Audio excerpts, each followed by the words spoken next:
Sud Radio, les vraies voix qui font bouger la France, les voix de l'environnement.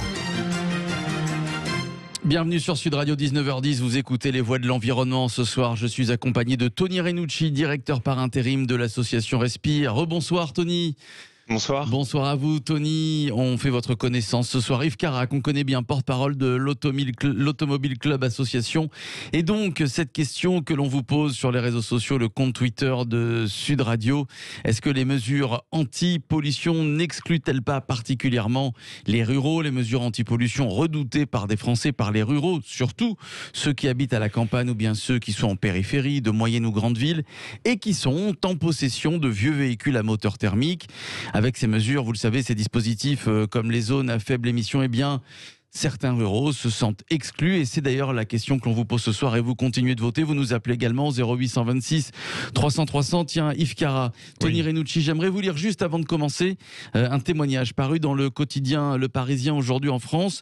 Témoignage de Jean-Louis et Françoise, donc, qui voilà, depuis plus de 15 ans maintenant, bichonnent leur petit monospace diesel au point que la vieille voiture affiche 240 000 km au compteur. Et alors, si ces deux retraités sartois y sont aussi attachés, c'est tout simplement parce que cette voiture leur est devenue indispensable pour aller faire leurs courses au Mans, dans la Sarthe, à 50 km de chez eux, et surtout indispensable pourquoi ? Eh bien pour se rendre dans la capitale, à Paris, où Françoise doit subir régulièrement des examens à l'hôpital.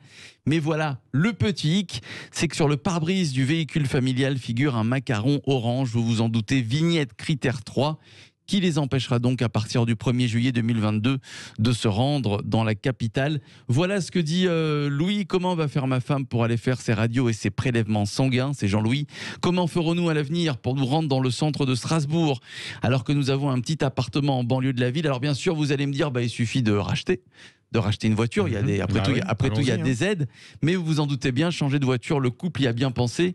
Françoise, elle estime que les aides ne sont pas suffisantes par rapport au prix d'une voiture électrique, par exemple, les primes sont misérables, et puis aujourd'hui, aucune batterie ne tient plus de 600 km sans devoir s'arrêter. Or, dans notre région, on manque cruellement de bornes de recharge. Voilà, je pense que ce témoignage a tout résumé. Alors, bien sûr, vous êtes convaincu par ce témoignage, Yves Cara. Je vais donner la parole au moins convaincu. Tony Renucci, qu'est-ce que vous répondez à Jean-Louis et Françoise? Mais je pense que Jean-Louis et Françoise, ils ont bien pointé finalement les deux difficultés qui s'accompagnent de la zone à faible émission. C'est-à-dire que la zone à faible émission, je pense que c'est une bonne mesure qui va dans le bon sens, notamment pour lutter contre la pollution de l'air, pour encourager la reconversion. Mais aujourd'hui, c'est vrai que la nuance, c'est comment est-ce qu'on traite la question du reste à charge et comment est-ce qu'on traite la question des bornes de recharge qui permettront d'avoir plus d'autonomie. Donc je comprends tout à fait leur témoignage et j'ai même envie de dire ils ont plutôt raison. Après, déjà, ils ont fait une bonne partie du chemin parce qu'ils pensent à changer de véhicule. Donc maintenant, c'est aussi au pouvoir public justement d'apporter les solutions qui leur permettront. Mais justement, quand on a, vous le dites bien, et pour l'instant, il n'y a pas assez de bornes de recharge, il n'y a pas de grandes solutions. Quand on n'a pas comme ça de grandes solutions, on retarde l'apparition et l'interdiction des critères 3, par exemple, pour pas invalider certains Français, Tony Renucci. Mais qu'il y ait éventuellement des allègements à faire et à trouver, honnêtement, pourquoi pas. Après, là où il faut être au clair, c'est sur l'objectif final. C'est quand même se rappeler que le but aussi de cette mesure, c'est que d'ici 2030, on ne vende plus et si possible qu'on n'utilise plus de véhicules à moteur thermique. Donc il faut aussi qu'on soit au clair sur cet objectif et c'est pas en se disant comment est-ce qu'on contourne, qu'on retarde, parce qu'à côté, la santé, elle, n'attendra pas. Alors, je vais donner la parole à Yves Cara. Tout d'abord sur l'argument, la santé des Français. Est-ce que les Français sont en danger en ce moment ? S'ils sont en danger, il faut arrêter de construire autour du périphérique parisien. Excusez-moi de parler de Paris, mais il y a toujours des permis de construire qui sont distribués. Il y a de plus en plus de bâtiments qui sont construits juste à côté. Donc si c'est dangereux, il y a des criminels qui donnent des permis de construire. Donc voilà, il faut 2 poids 2 mesures. Donc c'est peut-être pas aussi dangereux que ça. Mais qu'est-ce qui a été fait finalement depuis une vingtaine d'années, avec une circulation qui a beaucoup augmenté, presque doublé, on va dire, depuis 20-30 ans, et une pollution, et vous pouvez regarder toutes les statistiques des agences qui mesurent la pollution, qui a diminué, et tant mieux, bien évidemment, Automobile Club ou pas, on s'en félicite, de façon fantastique. C'est-à-dire qu'on n'a plus de plomb, on n'a plus de soufre, on n'a plus ces vieux pots diesel noirs qui crachaient, à part quelques bus encore, notamment à Paris, dans les autres villes. Donc la pollution diminue naturellement, tant mieux, parce que les constructeurs font leur job, et ils le feront encore naturellement. Mais si vous voulez accélérer à marche forcée quelque chose qui se fait naturellement depuis 20 ans, parce que la technologie évolue, parce qu'on y va tranquillement et de façon plutôt intelligente, avec des pots catalytiques, avec l'AdBlue, avec tout ça, moi je trouve ça plutôt bien. En plus, n'oublions pas, il y a deux types de pollution. Celle qu'il y a dans les villes, qui diminue fortement, et tant mieux, et puis le CO2, donc pour le réchauffement de la planète, qui n'est pas un polluant d'ailleurs.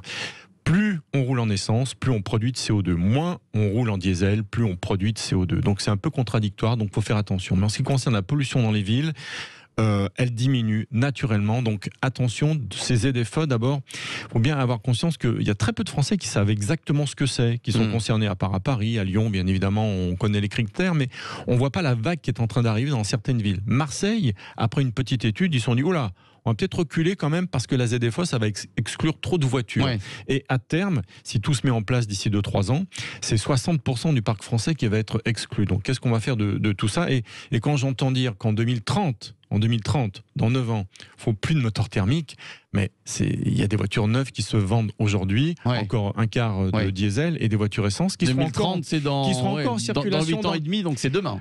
C'est demain, 2030. L'âge moyen du parc français qui augmente, c'est 11 ans. La disparition d'une voiture en circulation, en moyenne, c'est 15 ans. Il y aura encore du thermique pour 20-30 ans. Il faut arrêter de rêver. Par contre, il faut faire en sorte que toute pollution, que ce soit les déchets, que ce soit le plastique ou autre, diminue. On y va tranquillement. Mais arrêtons avec ces ZFE qui sont une discrimination sociale totale. En Suisse, ils les ont totalement supprimés, ils ont arrêté. Et en Allemagne, ils commencent à y revenir. Attendez, je termine, parce qu'il n'y a aucune étude précise qui dit que lorsqu'on a créé une ZFE, il y a une diminution précise et claire de la pollution grâce à cette ZFE. Il n'y a pas d'étude, vous pouvez en chercher. Ouais. Tony Renucci, alors déjà pour rebondir sur ce que dit Yves Cara sur cette étude sur les zones à faible émission, qui pour l'instant aucune étude selon Yves Cara ne démontre l'impact. Ah bon, d'accord. Vous m'en montrez une, je veux bien. Hein. D'accord. Alors Tony Renucci, est-ce que vous en avez vu une d'étude ? Non, mais moi, la meilleure étude que je peux vous donner, c'est celle qui a été faite pendant le confinement. 90% du trafic automobile en moins, et on voit bien qu'il y a eu une baisse de 30% des particules fines et de 20 à 35% des dioxydes d'azote. Avec une alerte à la particule fine quand même. Hein. Il y a eu des alertes aux particules fines pendant le confinement. Hein.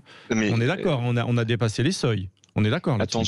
Attention à pas tout confondre. Ah bah non, je ne comprends pas. Mais vous êtes d'accord sur le fait qu'il y a eu un dépassement des seuils de particules fines. Quelles sont les sources d'émissions des particules fines en priorité ? C'est pas la voiture. C'est pas la voiture, c'est la pollution résidentielle. La voiture, la première source d'émission pour la voiture, c'est les dioxydes d'azote, qui sont aussi des polluants dangereux pour la santé. Donc, vous pouvez pas dire tout d'un coup, la pollution se réduit. Et c'est vrai, au niveau global, la pollution se réduit, mais on reste à des seuils de concentration, c'est-à-dire l'air qu'on respire, qui sont au-dessus des recommandations de l'OMS, donc on respire un air qui n'est pas sain, et au-dessus des normes européennes. Donc, en plus, on est dans l'illégalité. Donc vous pouvez pas dire ça baisse tout seul et ne faisons rien. Non, c'est faux. D'autant plus quand on sait que la première source d'émissions de pollution de l'air au global, ça reste quand même le trafic, et notamment le trafic automobile. Ça dépend de quel polluant on parle. Hein. C'est vrai, mais sur les dioxydes d'azote, c'est bien ça. Donc c'est pour ça qu'il faut des mesures de restriction de circulation, mais de restriction sur les véhicules qui sont les plus polluants, et donc c'est ceux qui ont un moteur thermique. Alors, donc en 2030, on roule plus en thermique. Déjà, on n'en vend plus. Et en plus, mais en 2030, on vendra encore des voitures. Mais monsieur, en 2030, on vendra encore des voitures thermiques. Arrêtez de rêver. On roulera avec du biocarburant, on roulera avec des voitures hybrides, on roulera avec du super-éthanol. Moi, j'ai fait un aller-retour Paris-Poitiers pour 40 € avec une voiture au super-éthanol. Je peux vous dire qu'il n'y a quasiment pas de polluants. On a fait voler un avion au biocarburant. On y va maintenant. Il y a Airbus, il y a Areva qui font un boulot fantastique. Donc le moteur thermique, il existera toujours. Vous bougez un char, vous, avec un moteur électrique ? Vous bougez des véhicules militaires ? Ah ouais, les ZFE concernent des agglomérations de plus de 150 000 habitants.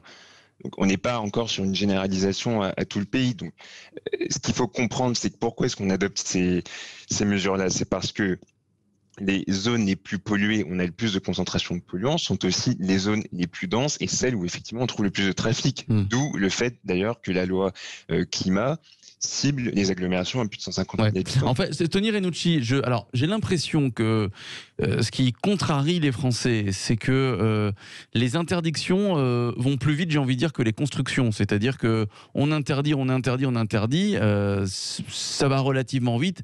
En revanche, par exemple, pour ce qui est des voitures électriques, mais aussi pour ce qui est des bornes de recharge, j'ai l'impression que c'est assez au ralenti quand même. Vous comprenez, je crois que c'est vraiment ça ce qui contrarie les Français, c'est cette différence entre les interdictions d'un côté et la construction qui prend du temps de l'autre. Sur les bornes la transition est mal faite. Sur les bornes de recharge, je suis assez d'accord avec vous, ça peut être accéléré. Et ça, c'est vrai que c'est aussi la responsabilité des pouvoirs publics. Sur les constructions, alors certes, on peut le constater, mais ceci dit, aujourd'hui, il n'y a pas un constructeur automobile qui ne prenne pas le pari de la voiture électrique pour les prochaines années. Et s'il y a eu un retard, franchement, ils peuvent s'en vouloir qu'à eux-mêmes. Et je me souviens que sur une précédente intervention, j'avais recité notamment ce qui s'était passé avec les constructeurs, avec Volkswagen, et on l'a vu encore récemment dans l'actualité, avec Peugeot, avec Renault, avec Citroën. Plutôt que de prendre le pas et d'investir sur cette technologie, ils ont préféré tricher en truquant leur moteur thermique pour faire croire qu'ils émettaient moins de polluants. Donc voilà, à qui la responsabilité dans ce cas-là? Alors, Tony Renucci, est-ce que vous avez, j'imagine que vous conduisez, vous avez le permis, Tony Renucci? J'ai le permis, je conduisais des Autolib pour tout vous dire, mais je n'ai pas de voiture aujourd'hui. D'accord, donc est-ce que vous allez investir dans une voiture électrique par exemple? Honnêtement, pour mon usage personnel, moi qui habite à Paris, qui fait des trajets vous n'en avez entre banlieue et Paris, vous n'en avez pas l'utilité. Non, mais je voulais savoir votre expérience par rapport à la voiture électrique. Yves Cara, les voitures électriques, j'imagine que vous avez déjà conduit des voitures électriques. Oui, j'ai conduit tout type de voitures. Fan ou pas? Fan de ces voitures électriques? Vous savez, on parle de voitures pour les particuliers, mais dans ces ZFE, notamment à Paris ou dans les autres villes, on oublie les artisans qui, eux, n'ont pas de possibilité, parce qu'il n'y a pas d'équivalent. Ils aimeraient, j'ai fait quelques débats justement avec des artisans, ils disent non, pourquoi pas investir dans des camionnettes? Ce petit problème, c'est que leur camionnette avec toutes les batteries, elle dépasse les 3,5 tonnes. Donc il faut une autorisation spéciale, c'est un coût supplémentaire. Et il y a un seul véhicule qui aujourd'hui, c'est une marque qui fait ça, qui pourrait éventuellement leur permettre de rouler avec un véhicule électrique qui leur permettra de rentrer dans les villes, autrement qu'avec un critère 3 ou un critère 4. Donc c'est pas qu'un problème juste de particulier, c'est pas juste le français moyen, et c'est pas péjoratif qui va sauver la planète, mais si on empêche les artisans de rentrer dans les villes, les prix vont augmenter, ils vont plus venir, tout le monde ne peut pas s'acheter un véhicule électrique, il faut leur laisser du temps, c'est plusieurs dizaines de milliers d'euros. Et surtout, c'est exactement ce que vous disiez, ça va trop vite, la technologie ne suit pas certaines décisions politiques. Donc arrêtons de marcher un petit peu sur la tête, quoi. C'est un vrai. Ils disent non, pourquoi pas, mais on n'a pas de véhicule. Ouais. Tony Renucci, est-ce que vous ne pensez pas, et c'est ce que vient de dire Yves Cara, que les pouvoirs publics peut-être ne prennent pas en compte assez les conséquences de leurs décisions sur ces zones à faible émission? Mais je ne pense pas. C'est-à-dire que s'il y a des cas où effectivement c'est plus compliqué, et c'est vrai pour certains, ce que vous dites. Par exemple, l'histoire de Jean-Louis et Françoise que je vous cite en début d'émission, ça c'est du réel, ça c'est la vraie vie des Français. Ce sont leurs vrais problèmes. Oui, bien sûr, mais en même temps, cette ZFE a aussi le mérite finalement d'être progressive. Il y a aussi eu quand même des allègements. Alors, certes aussi liés au contexte sanitaire. On n'est pas exactement sur le même calendrier. Je vous rappelle aussi que pour les entreprises, les entrepreneurs qui ont souffert de la crise, qui ont eu des aides de l'État au niveau régional, ça a quand même été aussi décalé d'un an. S'il y a éventuellement d'autres allègements à trouver, honnêtement, ça peut se discuter, mais je pense qu'il faut rester sur un objectif qui est clair, sur une démarche qui est progressive et ne pas essayer de contourner, parce que le fond du problème, il vaut mieux que ça soit sur des bornes de recharge à développer et des constructeurs, je dirais, à pousser à investir, plutôt que sur un calendrier qu'on va sans cesse repousser, parce que chaque année, on aura le même débat. Alors, on parlait de cette date de 2030. Tiens, je vais terminer avec cette question que je vais vous poser à vous deux. Tiens, pour commencer avec Yves Cara. Comment vous imaginez le parc automobile français en 2040 ? En 2040, dans 20 ans, il faudrait arrêter de vendre aujourd'hui, tout de suite, là maintenant, des voitures à moteur thermique pour qu'en 2040, il n'y en ait plus. Il faudrait que toutes les voitures qui roulent actuellement, qu'on va faire durer 10-15 ans, on les sorte tout de suite. Donc ça paraît pas très réaliste, ça va se faire naturellement. Encore une fois, on sera tous critère 1, critère 2, pas tout électrique, c'est pas possible. Il y aura de l'hybride, il y aura du superéthanol, il y aura de l'hydrogène, bien sûr. On prend un petit peu de retard, mais ça va, on commence à le rattraper, parce que c'est assez énergivore de produire de l'hydrogène pour l'instant, mais c'est une bonne solution.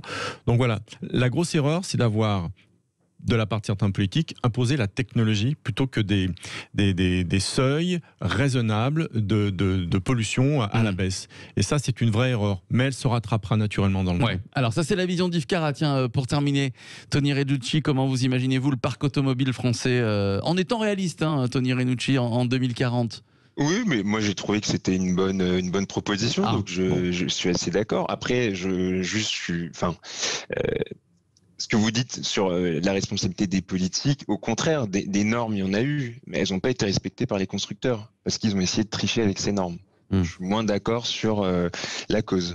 Bon, très bien. Alors, j'aimerais remercier Yves Carra. Avec plaisir. Merci beaucoup, mon cher Yves, porte-parole de l'Automobile Club Association. Vous connaissiez Tony Renucci et Yves Carra? Non, vous avez fait connaissance sur notre plateau? On s'était peut-être croisés lors de certains débats, je ne sais pas. Bon, je crois. Je vois très bien. Très bien. Yves Carra, que vous connaissez bien sur Sud Radio. Et puis, on a fait la connaissance de Tony Renucci, directeur par intérim de l'association Respire. Merci à vous deux. Dans quelques instants, vous retrouvez Bismart et Stéphane Soumier. Stéphane Soumier et ses invités, Claire Chabrier, présidence de France Invest. Et puis Chloé Claire sera avec Stéphane Soumier, directrice générale de NAR. À tout de suite.